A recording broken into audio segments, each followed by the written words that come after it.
Hello बच्चों, आइए प्रश्न को देखते हैं। एक समतल दे रखा है जिसका कार्तीय समीकरण है 2x माइनस में 3y प्लस 4z माइनस में 6 बराबर 0। इस समतल की मूल बिंदु से दूरी ज्ञात करनी है। प्रश्न को हल करने से पहले इसकी मुख्य अवधारणा के बारे में चर्चा कर लेते हैं। मुख्य अवधारणा, तो देखो, समतल की बिंदु से दूरी ज्ञात करनी है तो यही अपनी मुख्य अवधारणा हो जाएगी। समतल की बिंदु से दूरी, और इसका एक सूत्र होता है। जैसे मान ले कि समतल अपने पास दे रखा है ax plus B Y plus C Z plus D बराबर में 0। ये कार्तीय रूप दे रखा है समतल का। और बिंदु मान लेते हैं, बिंदु के निर्देशांक दे रखे हैं x1 y1 z1।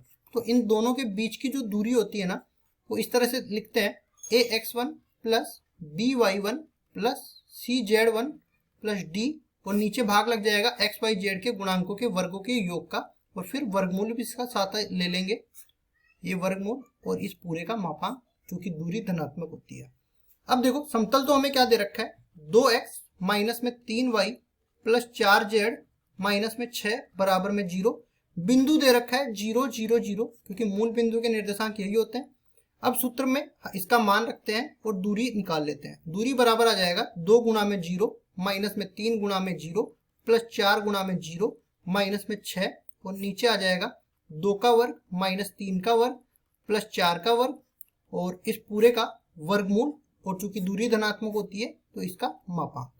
ऊपर ये 0 हो जाएगा, केवल माइनस 6 बचेगा। नीचे देख लेते हैं, 4 9 और 4 13, 13 और 16 कितना हो गया, 29। तो वर्गमूल में 29 आ गया, और चूंकि ये मापांक लगा हुआ है तो दूरी को ये धनात्मक बना देगा। तो 6 बटा में वर्गमूल में 29 से दूरी आ जाएगी। इकाई देख लेते हैं, तो इकाई इसका मात्रक हो जाएगी। ठीक है, तो समतल और मूल बिंदु के जो बीच की दूरी है वो बराबर आ गई 6 बटा वर्गमूल में 29 मात्रक। यही अपना उत्तर हो जाएगा। आशा करता हूं ये सवाल आपको समझ में आया होगा। धन्यवाद।